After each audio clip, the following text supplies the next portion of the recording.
I'm starving." He got up and went with her into the kitchen. They sat at the kitchen table, and Coraline's other mother brought them lunch. A huge golden brown roasted chicken, fried potatoes, tiny green peas. Coraline shoveled the food into her mouth. It tasted wonderful. "We've been waiting for you for a long time," said Coraline's other father. "For me?" "Yes," said the other mother. "It wasn't the same here without you, but we knew you'd arrive one day, and then we'd become a proper family. Would you like some more chicken?" It was the best chicken that Coraline had ever eaten. Her mother sometimes made chicken, but it was always out of packets or frozen, and was very dry and never tasted of anything. When Coraline's father cooked chicken, he bought real chicken, but he did strange things to it, like stewing it in wine, or stuffing it with prunes, or baking it into a pastry, and Coraline would always refuse to touch it, on principle. She took some more chicken. "I didn't know I had another mother," said Coraline cautiously.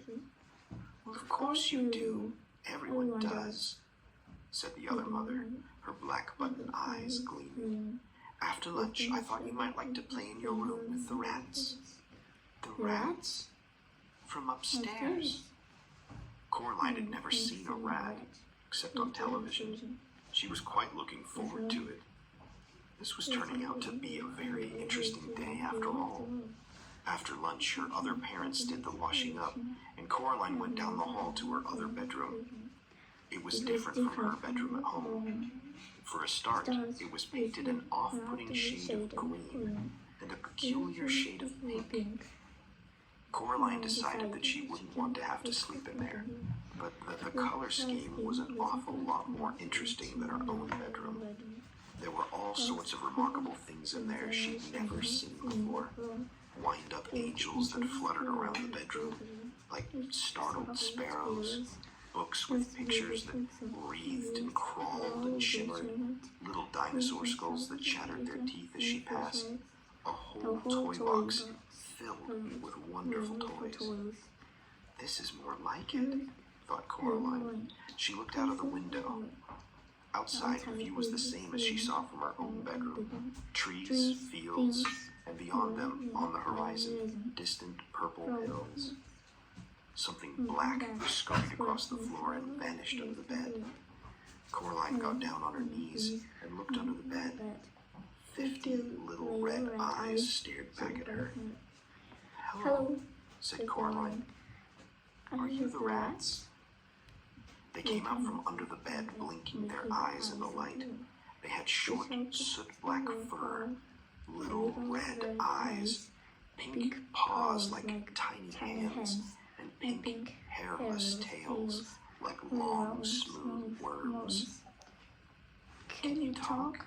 she asked. The largest, blackest of the rats shook its head. It had an unpleasant sort of smile, Coraline thought.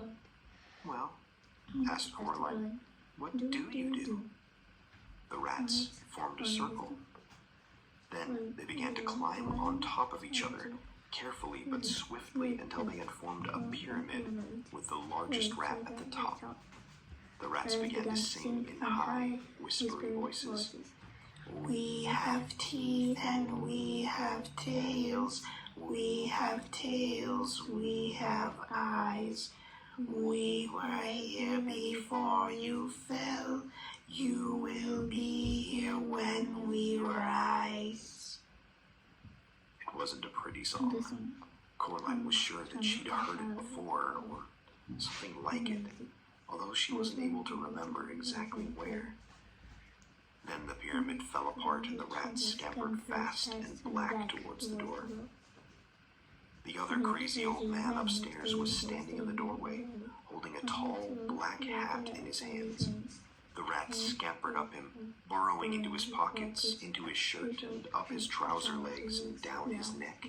The largest rat climbed onto the old man's shoulders, swung up on the long gray mustache, past the black button eyes, and onto the top of the man's head. In seconds, the only evidence that the rats were even there at all was the restless lumps under the man's clothes, forever sliding from place to place across him, and there was still the largest rat, who stared down with glittering red eyes at Coralline from the man's head. The old man put his hat on, and the last rat was gone. "Hello, Coralline," said the other old man upstairs. "I heard you were here. It is time for the rats to have their dinner, but you can come up with me if you like, and watch them feed." There was something hungry in the old man's button eyes that made Coralline feel uncomfortable. "No, thank you," she said. "I'm going outside to explore." The old man nodded very slowly. Coralline could hear the rats whispering to each other, although she could not tell what they were saying. She was not certain that she wanted to know what they were saying. The other parents stood in the kitchen doorway as she walked down the corridor, smiling identical smiles and waving slowly. "Have a nice time outside," said her other mother. "We'll just wait here for you to come back," said her other father. When Coralline got to the front door, she turned back and looked at them. They were still watching her and waving and smiling. Coralline walked outside and down the steps.